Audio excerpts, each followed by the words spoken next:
Recently, one of the pro members shared this really cool website and highlighted a scroll animation that instantly pulled me in. And it's not just that, the animations across the entire site are really well done, and I already had this website on my list for a while, so this felt like the perfect time to finally explore it.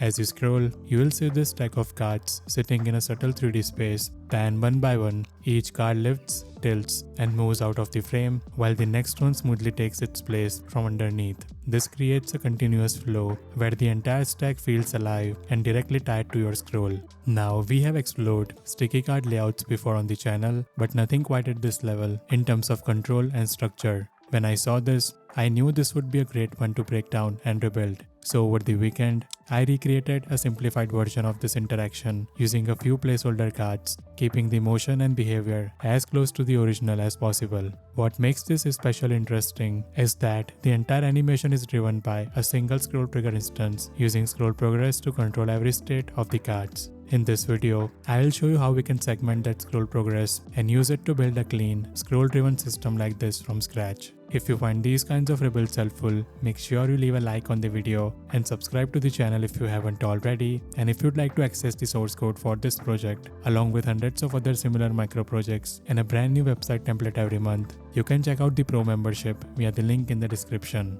Alright, let's jump into the code. First of all, let's set up the basic structure for this layout. We are going to create three main sections: an intro, a sticky card section, and an outro. Now, the intro and outro sections are simply there to give us a clear starting and ending point for the scroll experience. They also help us create enough space so the animation in between can play out properly. You can keep these sections empty if you want, but for now, I'll just add an H1 with some placeholder text so we have something visible on screen. Next, let's focus on the sticky card section, as this is where the entire animation will live. So to begin, I'll define the structure for a single card and then we can reuse it. I'll start by adding a div with the class name card, and I will also assign it a unique ID. This will help us identify and style each card later when we start working with the animation. Now inside this card, we'll follow a simple two-column layout. So first, I'll add two divs with the class name column. The first column will be our content column. Inside this, I'll add a paragraph for the small label and then a heading for the main title, just using some placeholder text for now. Then, inside the second column, I'll simply place an image that represents the card. So, this gives us a clean structure where we have text on one side and an image on the other. Now that we have the structure for one card, I'll just copy this entire block a few more times, update the IDs, change the text, and swap out the images so each card feels a bit different. And that's pretty much all we need for the HTML. Next, we can move on to styling this layout. I will start by importing a couple of fonts from Google Fonts that we'll be using for this layout. Next, I'll define a few CSS variables for our base colors. Each card will use one of these, which makes it easier to manage and update the color palette later. Then, I will add a quick reset by removing default margin and padding and setting box sizing to border box so layout calculations stay consistent. Next, I'll target all images and make sure they take up the full width and height of their container and use object fit cover so they scale nicely without distortion. Moving on to typography, I'll style all H1 elements. I'll make the text uppercase, switch to a condensed font, and increase the weight so the headings feel bold and prominent. For paragraphs, I will again use uppercase text but switch to a mono font to create a nice contrast with the headings. Next, I'll style all section elements. I'll make them relatively positioned, take up the full viewport height, and hide any overflow so elements don't spill outside during animation. Now for the intro and outro sections, I'll center the content both vertically and horizontally so the heading sits nicely in the middle. Next, let's move on to the sticky card section. I will start by giving it a background color so it stands out from the intro and outro sections. Then, I will apply perspective to this container. This is important because it allows any 3D transforms applied to the cards to actually feel like they have depth. Now let's style the cards themselves. I'll position each card absolutely and place it at the center of the section using top and left, and will later offset this using transforms. I will define the overall size of the card and turn it into a flex container so we can easily create a two-column layout. We'll center the content, add some internal spacing, round the corners slightly, and add a small gap between the columns. I will also set the text color to white so it contrasts well with the background colors. We also need to define the transform origin towards the bottom center. This becomes important later when the cards rotate so they feel like they are hitting upward from the base. I will also add will change for transform to give the browser a hint that these elements will be animated. Now for the columns inside each card, I'll make each column take up equal space and stretch to fill the height of the card. For the first column, which contains the text, I will use a vertical layout and space the content so the label and heading sit apart nicely.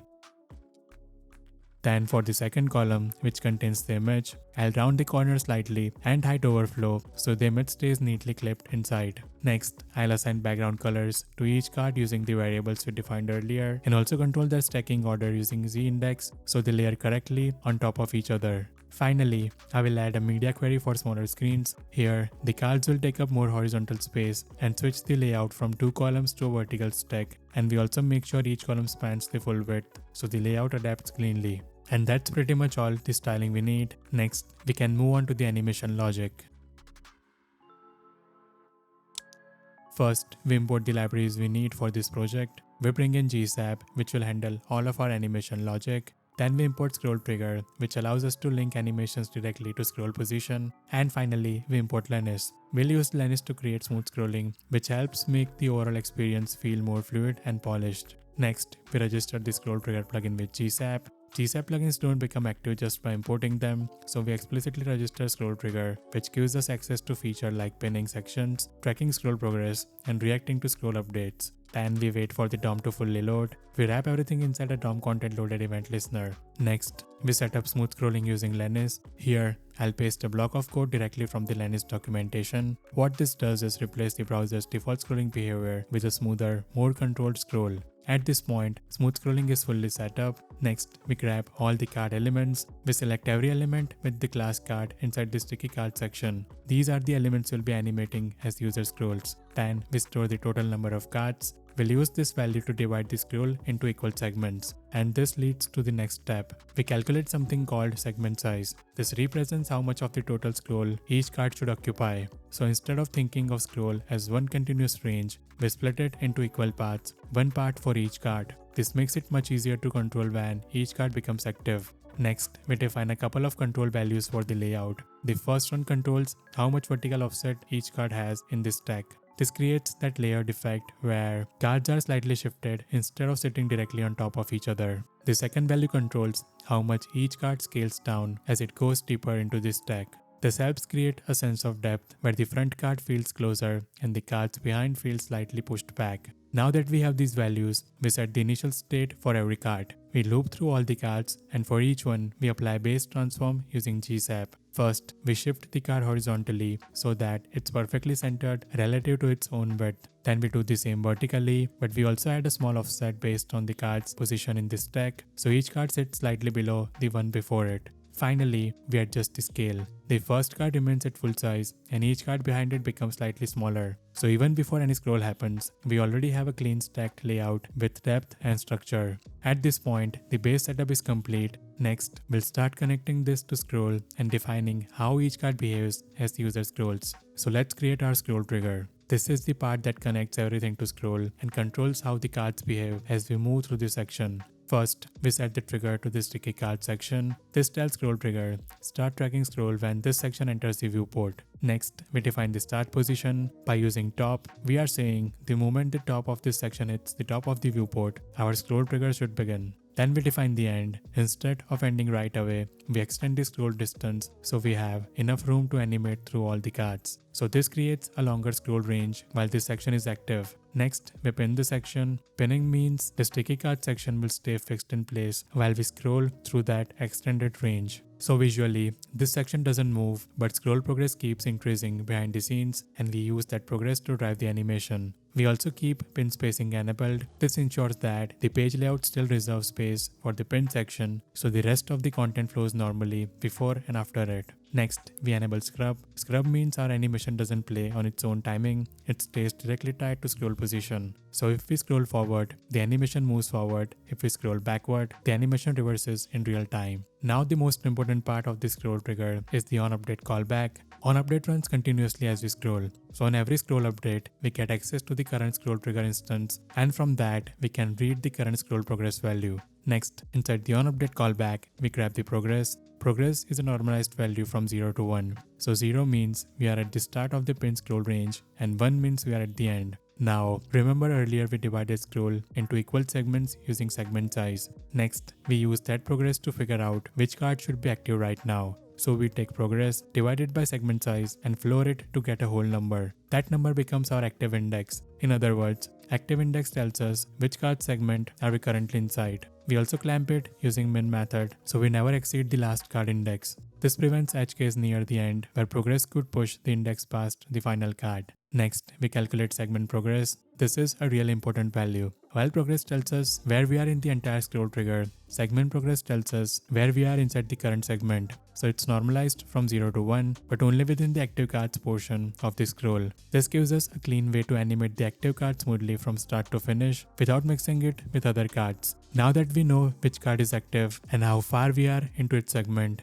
next we loop over every card. And this is where we define the 3 states of the system. For each card, we check whether it belongs to the past, the present, or the future relative to the active card. First, if the card index is less than the active index, that means this card has already been animated out. So this is a past card. In that case, we right away set it to an exit state. We push it far upward and give it a rotation on the x-axis. This makes it feel like it has lifted away from the stack and tilted back in 3D space. So once a card is done, it stays out of view and doesn't interfere with the stack anymore. Next, if the card is exactly equal to the active index, this is the card that should be animating right now. So this is our present card. Here, we use interpolation to smoothly animate its values based on segment progress. We interpolate the vertical position from a centered starting point to a lifted exit position. At the same time, we interpolate rotation X from flat to tilted. So as we scroll through this segment, the active card gradually lifts and tilts out of the frame. We also set scale to full size here. This is important because we want the active card to feel like it's the frontmost layer, even if it started slightly scaled down in the initial stack.